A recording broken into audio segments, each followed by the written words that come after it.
सरयूतटे 15 लक्ष दीपाः प्रज्वालयिष्यन्ते। दीपावल्याः पूर्वसन्ध्यायां प्रधानमन्त्री मोदी अपि करिष्यति रामलला दर्शनम्। प्रथमवारं दीपोत्सवे सम्मिलितः भविष्यति। श्रीराम जन्मभूमि तीर्थक्षेत्रस्थलस्य अपि करिष्यति निरीक्षणम्।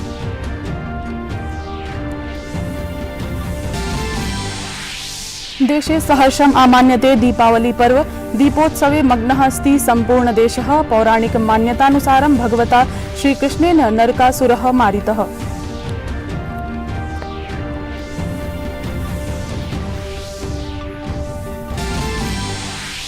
वाणिज्यिक अभियान दिशि इसरो समवायस्य महत्वपूर्णः पदक्षेपः। बाहुबली प्रक्षेपास्त्रेण 30 उपग्रहाः नीताः।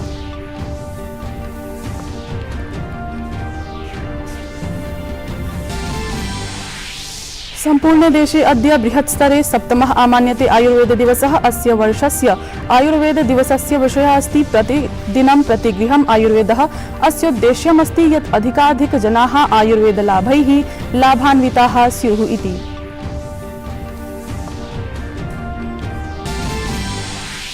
रूस आक्रमणेन यूक्रेन देशे पुनः संकटापन्नमस्ति। नैकेषु क्षेत्रेषु विद्युदापूर्तिः बाधिता आसीत्। राष्ट्रपतिः जेलेन्स्की देशवासिनः प्रार्थिताः यत् अल्पविद्युत् प्रयोगः कुर्वन्तु इति।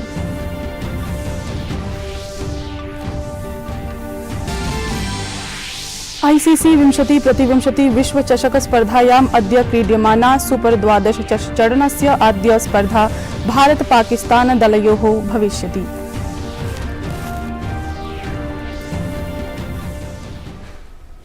अभिवादय, अहमस्मि हेमलता। अत्र भवतां स्वागतम् एतस्मिन् DD न्यूज़ वार्ता प्रसारणे। अथ वार्ताः विस्तृतीकृताः।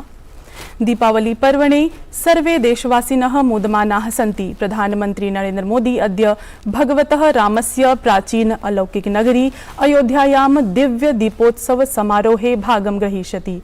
प्रधानमन्त्री सायं प्रायः 5 वादने भगवतः श्रीरामलला विराजमानस्य दर्शनं पूजां च करिष्यति। इतः परं श्रीराम जन्मभूमिः तीर्थक्षेत्रस्थलस्य निरीक्षणमपि करिष्यति। प्रधानमन्त्री मोदी प्रायः पादोनषड् वादने प्रतीकात्मक भगवतः श्रीरामस्य राज्याभिषेकं करिष्यति।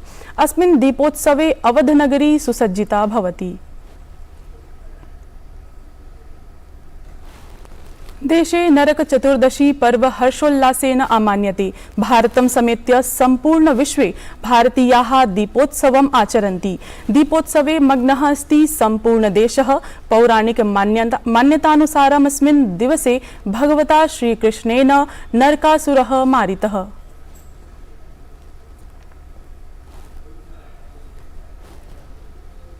जम्मूकश्मीरे भारतीय सेनायाः सैनिकैः नियन्त्रणरेखायां दीपावली आमानिता।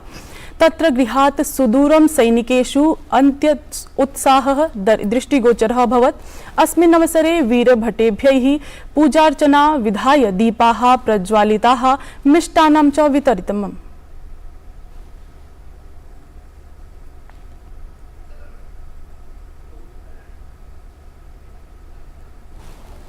भारतीयान्तरिक्ष अनुसन्धान संघटनेन शनिवासरे रात्रौ प्रायः 7:12 वादने स्वीय सर्वाधिक भारत आयुष्यस्य प्रक्षेपास्त्र सफल प्रक्षेपणं विहितम्। अनेन प्रक्षेपास्त्र माध्यमेन 36 ब्रॉडबैंड संचा उपग्रहाणां प्रथम व्यावसायिक प्रक्षेपणम् अभवत्। एतत् आन्ध्रप्रदेशस्य श्रीहरिकोटायां सतीश धवन अंतरिक्ष केन्द्रात् प्रक्षेपितम्। भारतान्तरिक्ष अनुसन्धान संघटनेन प्रक्षेपास्त्र तृतीयकम् एक निज संचार समवायस्य 36 उपग्रहान् नीतवत्।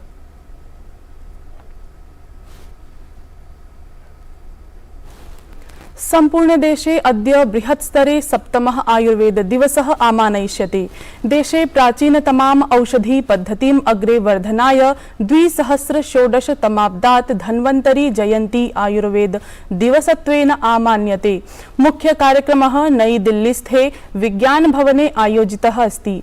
अस्मिन् कार्यक्रमे केन्द्रीय आयुष मन्त्री सर्बानन्द सोनोवालः, केंद्रीय जनजातीय प्रकरण मंत्री अर्जुन मुंडा, विदेश संस्कृति राज्य मंत्री मीनाक्षी लेखी, आयुष राज्य मंत्री एस मुंजपारा, महेंद्र भाई समेत्य अन्ये गणमान्याः उपस्थिताः भविष्यन्ति। अस्मिन् वर्षे विभिन्न देशेषु स्थापितेषु भारतीय दूतावासेषु अपि कार्यक्रमाः आयोजिताः भविष्यन्ति। अस्य वर्षस्य आयुर्वेद दिवसस्य विषयः अस्ति प्रतिदिनं प्रतिगृहम् आयुर्वेदः। अस्य उद्देश्यमस्ति यत् अधिकाधिकजनाः आयुर्वेदलाभैः लाभान्विताः स्युः इति।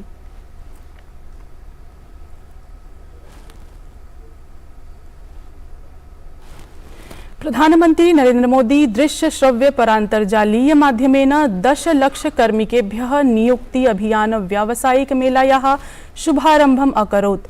समारोहक्रमे 75,000 नवनियुक्त कार्मिकेभ्यः नियुक्तिपत्राणि अपि समर्पितवान्।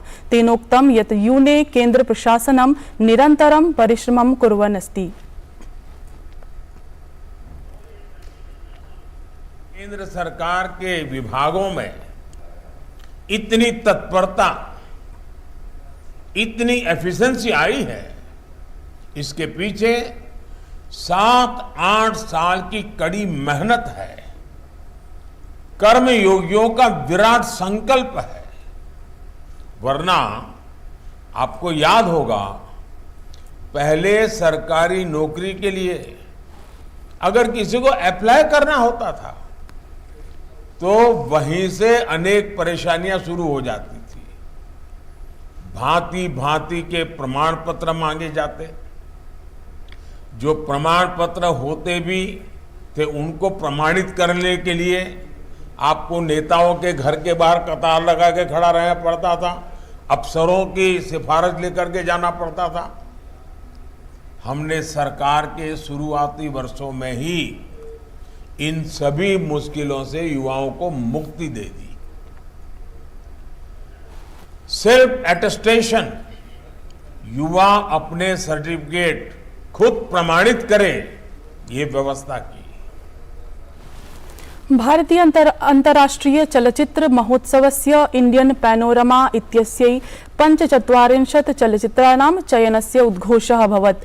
चयनित चलचित्राणि नवंबर मासस्य 20 दिनांकतः नवंबर मासस्य 28 दिनांकं यावत् अस्मिन् वर्षे गोवायाम् आयोज्यमाने 53तमे इफ्फी महोत्सवे प्रदर्शितं भविष्यति। फीचर चलचित्रस्य श्रेण्यां हिंदी भाषायाः द कश्मीर फाइल्स इति चलचित्रम् अपि प्रदर्शितं भविष्यति।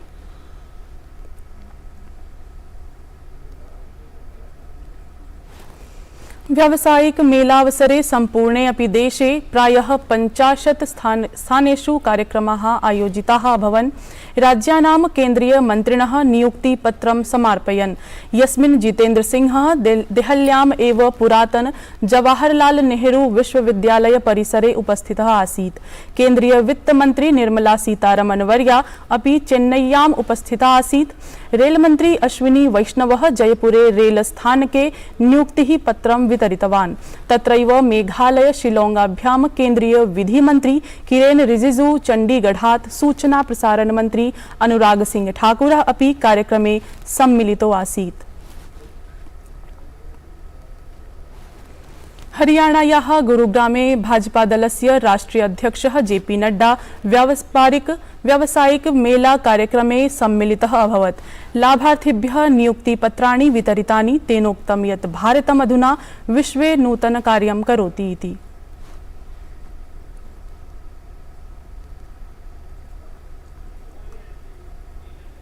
उस विकसित भारत के पार्ट में जब 10 लाख नौकरियों का ये भी प्रयोजन किया जा रहा है और जिसको बोलते हैं ट्रांसपेरेंट तरीके से किया जा रहा है, तो आप सब लोग बड़े भाग्यशाली हैं जिनको आज भारत सरकार में काम करने का मौका मिलेगा। आप इसका सदुपयोग कीजिए, इसको आप पूरा उपयोग कीजिए और प्रधानमंत्री जी के सपने को पूरा करने में अपना आप अमृतकाल में भरपूर योगदान कीजिए। हिमाचल प्रदेशे विधानसभा निर्वाचनस्य सज्जताः तीव्रीभूताः। भाजपादलस्य प्रवक्ता संबितः पात्रा हिमाचल यात्रायां कांग्रेस दलम् आलोचितवान्। तस्य कथनमासीत् कांग्रेस दलस्य स्थितिः तादृशा यत् स्पर्धातः बहिरेव दृश्यते। जहां तक कांग्रेस पार्टी का सवाल है, कांग्रेस पार्टी आज बिखरी पड़ी है। ना उनके पास नेता है, ना उनके पास नियत है। मैं आज हिमाचल प्रदेश की जनता की तरफ से पूछना चाहता हूं, राहुल जी, आप तो यात्रा कर रहे हैं केरल में, आप तो यात्रा कर रहे हैं कर्नाटक में, क्या आपके लिए हिमाचल प्रदेश महत्वपूर्ण नहीं है?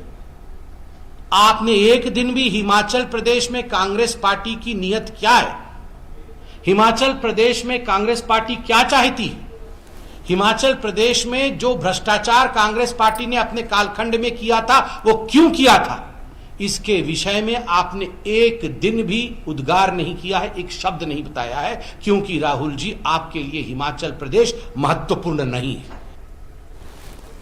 रूसाक्रमणेन यूक्रेन देशे पुनः संकटापन्नमस्ति। नैकेषु क्षेत्रेषु विद्युतापूर्तिः बाधिता आसीत्। राष्ट्रपति जेलेंस्की देशवासिनः प्रार्थिताः यत् अल्प विद्युत् प्रयोगः कुर्वन्तु इति।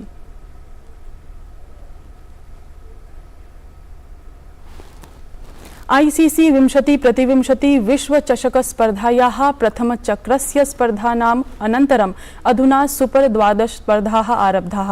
अद्य क्रीड्यमाना सुपर 12 चरणस्य आद्य स्पर्धा भारत-पाकिस्तान दलयोः भविष्यति। अस्यां शृङ्खलायाम् उभयोः दलयोः प्रथमेयं स्पर्धा।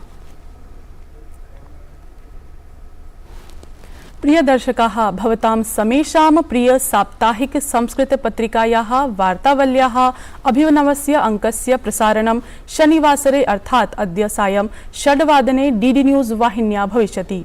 अस्य एव कार्यक्रमस्य पुनः प्रसारणं दीपशिखा चञ्चला लक्ष्मीः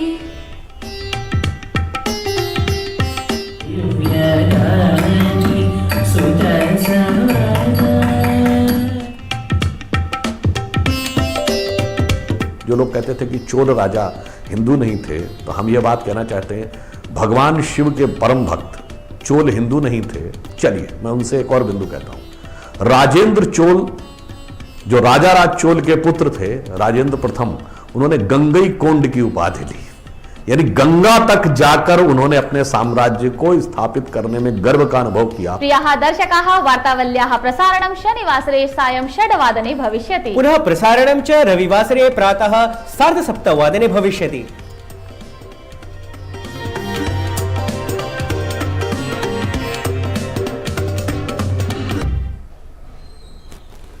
एतत् वार्ता संस्करणम् अधुना सम्पद्यते। अभिनव वार्ताभिः सह पुनः उपस्थास्यामः। तावत् मङ्गलं भूयात्।